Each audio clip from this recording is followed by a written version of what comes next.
आप सभी को नमस्कार। आज की इस वीडियो में हम बात करेंगे हमारे स्वयं सहायता समूह के सामान्य लेजर के भाग नंबर 10 के बारे में, जिसका नाम है अचल संपत्ति का विवरण यानी कि फिक्स असेट। एक स्वयं सहायता समूह में जो जो अचल संपत्तियां हैं, फिक्स असेट हैं, उनका लेखा यहाँ पे किया जाना चाहिए, जिसके अंदर जैसे कैलकुलेटर हो सकता है। गुल्लक अगर स्वयं सहायता समूह में खरीदा है तो गुल्लक एक समूह के लिए फिक्स असेट है।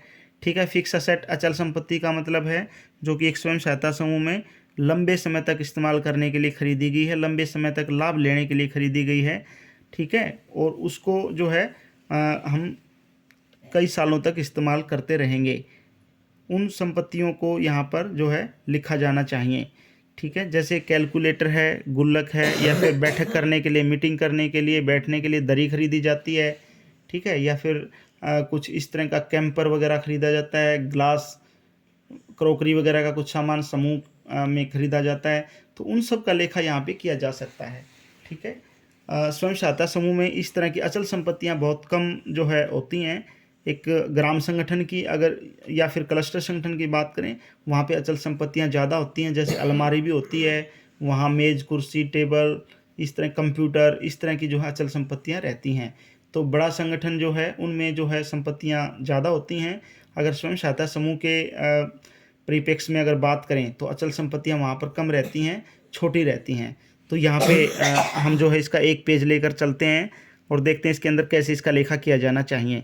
ठीक है, मान लेते हैं 5 अगस्त 2020 में स्वयं सहायता समूह में कैलकुलेटर खरीदा गया एक, जिसका मूल्य 100 रुपये है। ठीक है, और उसका जो रसीद है, उसका बिल है, वो प्राप्त कर लेना चाहिए और उसको जो है सही तरीके से उसको रिकॉर्ड में रखा जाना चाहिए, फाइल में रखा जाना चाहिए। ठीक है, और उसका लेखा जो है अचल संपत्ति का विवरण भाग नंबर 10 में किया जाना चाहिए। किस प्रकार करना चाहिए देखते हैं। ठीक है, यहाँ संपत्ति का विवरण में हम लिखेंगे कैलकुलेटर, यहाँ संख्या लिखेंगे, कितनी संख्या हमने खरीदी, एक कैलकुलेटर खरीदा है या 2 खरीदे हैं, वो संख्या यहाँ पे लिखी जाएगी। एक खरीदा है तो 1 लिखेंगे, उसकी दर कितनी है, उसकी रेट कितनी है, 100 रुपये का एक है, तो इसको और इसको यानी कि संख्या को दर से गुणा कर देंगे तो कुल राशि यहाँ पे कुल आ जाएगी। ठीक है, एक कैलकुलेटर है 100 रुपये का, तो 100 को 1 से गुणा करेंगे तो 100 रुपये। ठीक है, उसके बाद 10/9/2020 को मान लेते हैं गुल्लक जो है ख़रीदा गया है, कैश इन हैंड रखने के लिए, नकदी रखने के लिए गुल्लक एक रखा गया है। ठीक है, लॉक एंड की है, जिसकी चाबी है, ताला है, वो सब एक सेट खरीदा गया है जो कि 150 रुपये का है। ठीक है, यहाँ पे एक उसकी संख्या लिखेंगे, उसकी कीमत लिखेंगे 150 रुपये, कुल यहाँ पे हो जाएगा 150 रुपये। ठीक है, यहाँ पे हम इसको मल्टीप्लाई कर रहे हैं, गुना कर रहे हैं संख्या को दर से। ठीक है, मान लेते हैं फिर दरी खरीदी गई है बैठक करने के लिए 15/10/2020 को, संख्या मान लेते हैं 2 दरी अगर खरीदी गई हैं, मान लीजिए समूह में 2 दरी खरीदी गई हैं। ठीक है, तो उनका एक दरी का मूल्य कितना है, 250 रुपये। तो 2 दरी का मूल्य कितना हो जाएगा, 250 को 2 से गुणा करके अगर हम देखें तो 500 रुपये यहाँ पर लिखा जाना चाहिए। ठीक है, इसी प्रकार जो है और भी अगर संपत्तियाँ अचल संपत्ति स्वयं सहायता समूह में खरीदी जाती है किसी भी प्रकार की, ठीक है, उसका लेखा यहाँ पे किया जाना चाहिए। ध्यान रहे, किसी भी प्रकार की संपत्ति, किसी भी प्रकार का खर्चा भुगतान जो स्वयं सहायता समूह से अगर किया जाता है तो उसका जो है स्वयं सहायता समूह की बैठक में चर्चा की जानी चाहिए। उसका सभी बहनों के समक्ष, सभी के सामने बैठक के बीच में जो है चर्चा की जानी चाहिए, अन्यथा जो है ये खर्चे नहीं करने चाहिए। बैठक से पहले या बैठक के बाद में किसी भी प्रकार की कोई भी चर्चा जो है मान्य नहीं है।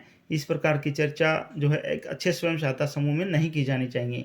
जो भी चर्चा करनी है, चाहे वो वित्तीय है या फिर गैर वित्तीय है, चाहे कुछ आय से संबंधित है या खर्चे से संबंधित है, सभी प्रकार की चर्चाएं, एक जो हमारी समूह की बैठक का निर्धारित समय होता है, स्थान होता है, सभी बहनें उपस्थित होती हैं, गोलाकार में बैठ के, नीचे बैठ करके एजेंडा जो है तय करके उस एजेंडा अनुसार चर्चा करती हैं। उनके सामने जो है सभी के समक्ष जो है इस प्रकार की जो आवश्यकता है, ज़रूरत है, चाहे वो खर्चा करने की है या फिर कुछ खरीदने की है, तो वो एजेंडा डाल करके उसको चर्चा किया जाना चाहिए। सभी की सर्वसम्मति जो है इसके अंदर ली जानी चाहिए, सभी की सहमति ली जानी चाहिए, सभी के हस्ताक्षर जो है अंत में लिए जाने चाहिए।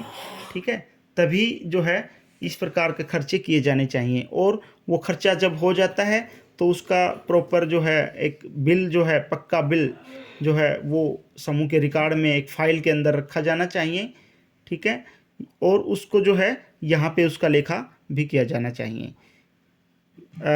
आशा करता हूँ कि ये बिल्कुल आसान भाग था, ये सभी को समझ में आया होगा। अगले जो भाग है 11 नंबर भाग, अगली वीडियो में हम उसके साथ जो है उसको समझने की कोशिश करेंगे। तब तक आप सभी का बहुत बहुत धन्यवाद। नमस्कार।